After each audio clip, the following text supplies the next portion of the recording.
CET की परीक्षा को लेकर के काफ़ी लंबे समय से स्टूडेंट्स संघर्ष कर रहे हैं और सरकार लगातार इन स्टूडेंट्स की मांग को नज़रअंदाज कर रही है। इतिहास में पहली बार सरकारी पेपर लीक, आप इसको कह सकते हैं, सरकार ने ऑफिशियली पेपर लीक किया जब 41 क्वेश्चन पहले दिन के पेपर के दूसरे दिन में भी आए। हमारे पास ये सूचना भी है कि इसमें खूब सारे पैसे का लेन देन हुआ और ये बताया गया कि कल का पेपर तैयार कर लीजिए, अगले दिन उसमें से सवाल आएंगे। ऐसी सूचना भी है, उसकी आधिकारिक शिकायतें भी आने वाले दिनों में हमें लगता है कि कई लोग करने वाले हैं। मेरे साथ युवा प्रदेश अध्यक्ष मौजूद हैं आज, और हमने ये निर्णय लिया है कि हम विधानसभा का घेराव 25 तारीख को, जिस दिन विधानसभा का पहला सेशन होगा, उस दिन हम विधानसभा का घेराव करेंगे, क्योंकि युवाओं की आवाज़ हरियाणा सरकार के कानों तक नहीं पहुंच रही है। उसको हरियाणा सरकार के कानों तक पहुंचाने के लिए युवाओं का एक ज़बरदस्त संघर्ष ज़रूरी है, और सरकार सीईटी के मुद्दे पर संवेदनशील हो। इसके लिए क्या योजना है, कैसे क्रियान्वयन होगा, कब इस पर प्रोटेस्ट किया जाएगा, मैं मनीष जी से कहूँगा कि वो इस पर अपनी बात रखें। जैसे कि पूरे प्रदेश के युवा लगातार इस मामले को लेके, सीईटी के मामले को लेके, बेरोजगारी के मामले को लेके परेशान है, और लगातार सरकार का जो रवैया है वो युवाओं के विरोध में है, युवाओं को रोजगार ना देने के रास्ते पे है। अभी हाल ही में जो बड़ी बात है वो सामने ये थी कि जब हाई कोर्ट से ये स्टे लग चुका था कि जो रिजल्ट में आपने त्रुटियां ठीक की है उससे संतुष्टि नहीं की जा सकती, उसके बावजूद सरकार ने मुख्य परीक्षा डबल बेंच में जाके अप्रोच करके रातों रात कोर्ट खुलवा के और मुख्य परीक्षा की अनुमति ली, और उस परीक्षा में भी इतना बड़ा झोलझाल हुआ। उसके बाद ये साफ हो गया कि किस तरह से सरकार जो है अपने करीबियों को, अपने चहेतों को नौकरियों में जगह देने के लिए लगातार युवाओं के भविष्य के साथ खिलवाड़ कर रही है। 6 अगस्त को हुई परीक्षा में, जहां ग्रुप 57 की परीक्षा थी, उसमें जो सवाल आए थे उन सवालों में से 7 तारीख को जो परीक्षा ली ग्रुप 56 के लिए, 56 के लिए, उसमें 41 सवाल रिपीट किए गए।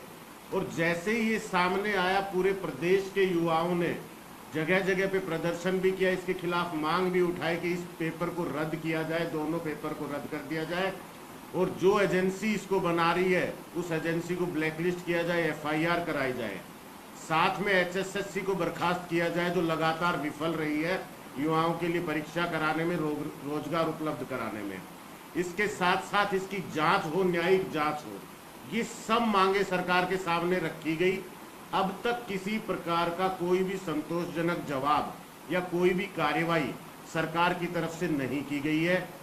हम आम आदमी पार्टी के सभी यूथ विंग के कार्यकर्ता और हमारे साथी सीवाईएसएस जो युवाओं के भविष्य की लगातार लड़ाई लड़ रहे हैं, संघर्ष कर रहे हैं, उनके साथ सड़कों पे उतर के सरकार को चेताने का प्रयास कर रहे हैं, जगाने का प्रयास कर रहे हैं। अब जब सरकार अब तक कोई फैसला नहीं ले पाई और विधानसभा सत्र शुरू होने वाला है, उम्मीद थी कि इससे पहले कोई ना कोई सकारात्मक फैसला ले लिया जाना चाहिए था और कोई ना कोई इस पे कार्यवाही हो जानी चाहिए थी। लेकिन सरकार नहीं चाहती कोई कार्यवाही और वो मनमाने ढंग से भर्तियां करना चाहती है।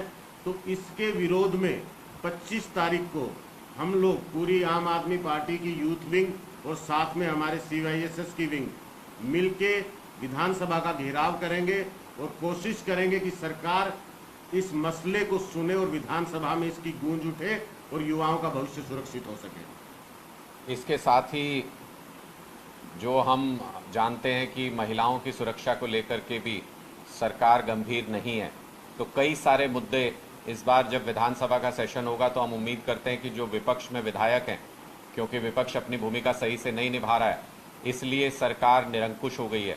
हम विपक्ष के नेताओं पर, विपक्षी पार्टियों पर भी दबाव बनाने के लिए एक तरफ विधानसभा के अंदर हम उनको अनुरोध करते हैं, जो भी विपक्ष में नेता हैं, कि वो सरकार से इन सारे मूल प्रश्नों पर, महिला सुरक्षा पर, संदीप सिंह के मामले पर, खास तौर पर किसानों के मुद्दे पर, जो किसानों को मुआवजा नहीं मिल रहा है समय से, बिजली के मुद्दे पर, युवाओं के मुद्दे पर, इन सारे मुद्दों के ऊपर विधानसभा में गूंज होनी चाहिए, लोगों की आवाज़ पहुंचनी चाहिए।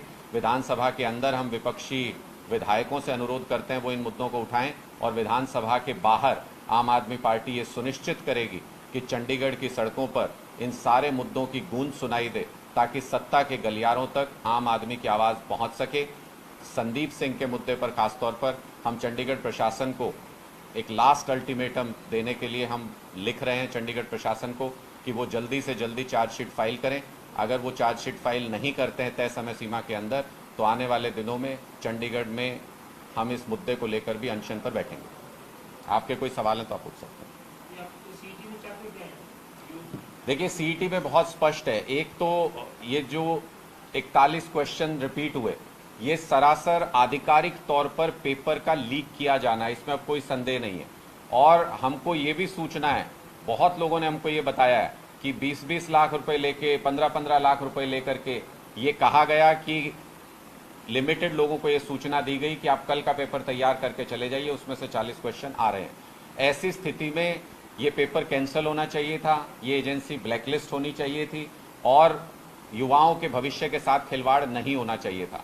लेकिन जो देखने को मिला वो ठीक इसके उलट था। मुख्यमंत्री आकर के कहते हैं कि सरकार का काम पेपर कराना नहीं है, तो सरकार का काम अगर पेपर कराना नहीं है, सरकार अगर युवाओं के लिए पेपर नहीं करा सकती और युवाओं को अगर नौकरी नहीं दे सकती, तो सरकार को सरकार बने रहने का भी अधिकार नहीं है, कुर्सी पर रहने का अधिकार नहीं है मुख्यमंत्री जी को। इसलिए हमारी मुख्य मांग ये है, एक तो इन्होंने जो पहले कहा कि 4 गुना लोग बुलाएंगे, फिर अपनी मर्जी से कहा 8-10 गुना लोग बुलाएंगे और फिर अपनी मर्जी से लिस्ट जारी कर दी, उसको लेकर के हमारी आपत्ति है। सभी सीईटी में क्वालिफाई किए हुए विद्यार्थियों को मौका मिलना चाहिए नौकरी के लिए, पहली चीज़। दूसरी चीज़, जिस तरीके से आनन फानन में परीक्षा ली गई, उससे किसी भी बच्चे का संतोषजनक तरीके से ठीक माइंडसेट से ये एग्ज़ाम नहीं हो पाया जो सामान्य रूप से अपनी तैयारी कर रहा था। इसलिए इन परीक्षाओं को रद्द किया जाना चाहिए। तीसरी चीज़, जो पेपर लीक हुए हैं, 40 क्वेश्चंस जो हम लगातार कह रहे हैं, उस एजेंसी को न सिर्फ ब्लैकलिस्ट किया जाना चाहिए, बल्कि इसकी एक जुडिशियल इंक्वायरी होनी चाहिए कि इस ऑफिशियल पेपर लीक में किस किस का हाथ है, कैसे कैसे सूचना दी गई और उसके बदले में पैसा लिया गया। इस सब की जुडिशियल इंक्वायरी होनी चाहिए और जो भी शामिल है इसमें, चाहे वो सरकार के लोग हैं, चाहे नेता हैं, चाहे अफसर हैं, उन सभी के खिलाफ सख्त कार्रवाई होनी चाहिए इस मामले में। ये जो एजेंसी को बड़ा सीक्रेट कंडक्ट रहता है, एजेंसी में चेयरमैन और एजेंसी करते हैं, उसका तो पता ही नहीं लगता कि ब्लैकलिस्ट किया नहीं किया क्या हुआ, तो इसकी जिम्मेवारी केवल उस एजेंसी तक सीमित है? नहीं, बिल्कुल एजेंसी तक सीमित नहीं है। जिस तरीके से ये पूरा घालमेल किया गया, उसमें एचएसएससी की भी पूरी भूमिका है, उसमें सरकार की भी पूरी भूमिका है। और हम पहले देखते आए हैं कि किस तरह से एचएसएससी में काम होता है, किस तरीके से एचपीएससी में काम होता है।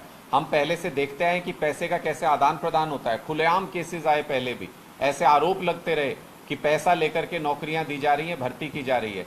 तो हमें पूरा संदेह है कि ये सुनियोजित तरीके से पहली बार पूरे देश में ऐसा एक मामला आया जब आधिकारिक तौर पर सरकारी पेपर लीक किया गया। उस पेपर लीक की जुडिशियल जांच होनी चाहिए और उस जांच के दायरे में सिर्फ एजेंसी नहीं आती है। एजेंसी एक प्रोफेशनल एजेंसी अगर है तो उसको कोई फर्क नहीं पड़ता है कि किसका एग्जाम है, क्या हो रहा है, किसको फायदा हो रहा है, किसको नुकसान हो रहा है। वो स्टैंडर्ड तरीके से अपना पेपर सेट करते। लेकिन जिस तरीके से नजर आ रहा है कि ये खास लोगों को फायदा पहुंचाने के लिए पेपर सेट किए गए, उसके डुप्लीकेट क्वेश्चंस दिए गए दूसरे दिन भी, उससे साफ पता चलता है कि इसके पीछे राजनीतिक लोग भी हैं, इसके पीछे ऊंची पहुंच वाले लोग भी हैं, इसके पीछे एचएसएससी के ऑफिसर्स भी हैं। इन सब की जुडिशियल इंक्वायरी होकर के जांच होनी चाहिए कि कौन कौन इसमें शामिल है। इसका पर्दाफाश होना युवाओं के भविष्य के लिए बहुत जरूरी है। जो आप कह रहे हैं, दावा कर रहे हैं कि 20-20 लाख रुपए देंगे, ये बताया गया कि निकल का पेपर तैयार करके चले जाओ, आपके पास संपर्क किया, तो ऐसे 2-3-4 लोग जिनको ये संपर्क हुआ, तो वो प्रेस के सामने पेपर पेश नहीं किया, उसका तो दावा नहीं है। मुझे लगता है कि आने वाले दिनों में वो छात्र जो इससे प्रभावित हैं, क्योंकि अभी तक सबको यही है जिसने पैसा दिया उन सबको ये है कि ये पेपर थ्रू हो गया, और इसीलिए सरकार ने इतना जोर भी लगाया कि नहीं पेपर कैंसिल नहीं करेंगे, क्योंकि पता नहीं कितनी जगहों से पैसा उठा रखा होगा। तो मुझे लगता है कि आने वाले दिनों में अगर ये बात सिरे नहीं चढ़ती है तो वो छात्र खुद ही कंप्लेंट करने के लिए सामने आएंगे, मुझे ऐसा लगता है। हमने बहुत सारे ग्रुप्स के, कई ग्रुप्स के चैट मैंने भी देखे जिसमें मुझे छात्रों ने दिखाए ला करके कि देखिए ग्रुप्स पे चल रहा है कि मेरी तो बात हो गई थी, कल हो गई थी बात और क्लियर हो गया। तो मुझे लगता है कि इन सब की जांच तभी हो सकती है जब सरकारी दायरे से बाहर निकल के, पुलिस से बाहर निकल करके अगर जुडिशियल डोमेन में जांच हो, तभी इस मुद्दे की सही जांच हो सकती है। संदीप सिंह के बारे में आप चंडीगढ़ एडमिनिस्ट्रेशन में हो या चंडीगढ़ पुलिस को जो अल्टीमेटम वो कितने दिन तक दिए जाते हैं? देखिए, हमने चंडीगढ़ पुलिस को हम लिखने जा रहे हैं, मैं आज लिखने जा रहा हूं चंडीगढ़ पुलिस को कि इस मामले में चार्जशीट दायर करने का जो समय था वो काफ़ी पहले निकल चुका है। क्या कोई वाजिब कारण है चंडीगढ़ पुलिस के पास कि इसमें डिले किया जा रहा है? अगर वाजिब कारण नहीं है तो हम चंडीगढ़ पुलिस से बाकायदा इजाज़त मांगेंगे कि वो हमको इस मामले पे अनशन करने का, धरना प्रदर्शन करने की इजाज़त दे और लोकतांत्रिक तरीके से पूरी ताकत के साथ इस मुद्दे को दोबारा से उठाएंगे, क्योंकि ये महिलाओं के सम्मान का मुद्दा है, क्योंकि ये हरियाणा की बेटियों के सम्मान से जुड़ा हुआ मुद्दा